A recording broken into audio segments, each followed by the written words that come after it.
service working parents must have: childcare. But finding the right person to care for your little one can be daunting, frustrating, and pricey.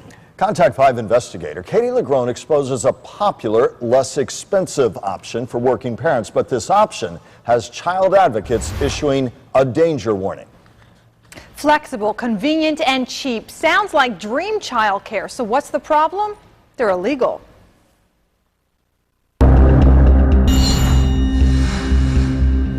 In a word, I would sum it up as terrifying. Absolutely terrifying. Satya Starr is talking about this, and ultimately this.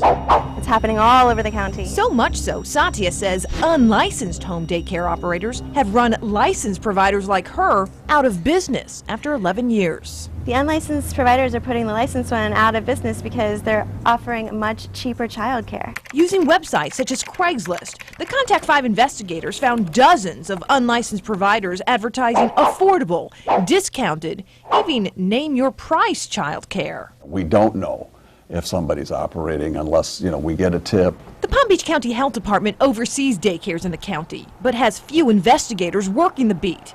And with little power, unlicensed providers can go years unnoticed. No, we don't have search warrant authority. In fact, we can only be invited into a property.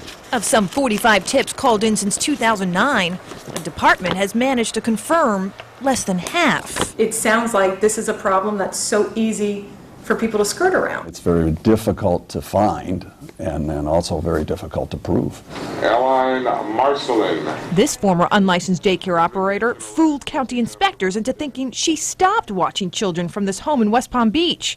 3 months later, a 2-month-old baby died in her care. The woman spent a year in jail. Starting online, the Contact 5 investigators went on the hunt ourselves. We answered ads. Yes, I'm calling about the child care that you're offering. I can come over to your place and see you and see the operation. And went inside several unlicensed child care homes in Palm Beach County. And the house looked like it was a mess. Like this one in Lake Worth. Currently, she's watching just the one 5-month-old baby girl. She said that she'll take no more than 3 at a time. At this one, we witnessed one unlicensed provider and 6 children walk to a community playground. And inside this home in Riviera Beach, we found a total of 7 children under the watch of one unlicensed provider, touting herself as the cheapest child care in town. Miss Melinda?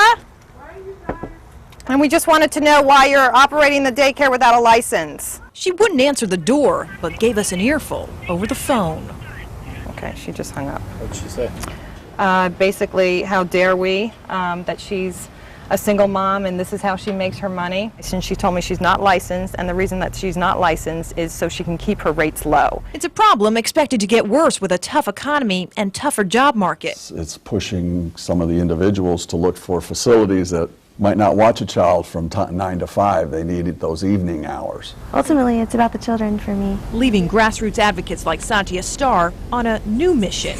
It really scares me, the number of people offering childcare in their home without a license. Warning parents searching for that tender, loving care. Please look for that license number and do not cut corners at the expense of your children.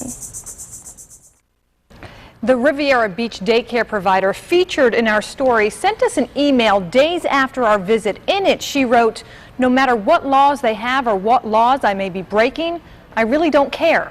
I don't need a person to come into my home to tell me it's safe for my kids when I know already, so why pay for it?" Kelly, Michael, back to you. So what kind of requirements do these daycare operators even have to meet, to become licensed?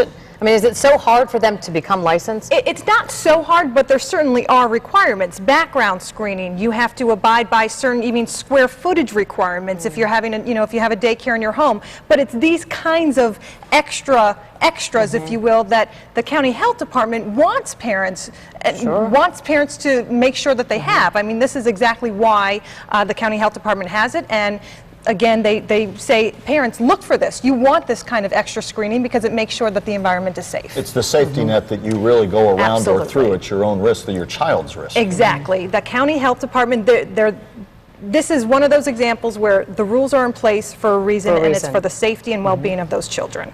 Absolutely. Katie, important story. Thank you very much. Yes, and we do actually have on our website, WPTV.com, you can get a list of all licensed health care providers, or rather child care providers, and what requirements are in place. Excellent. Thank you. Important Fantastic. information. Thanks, Katie.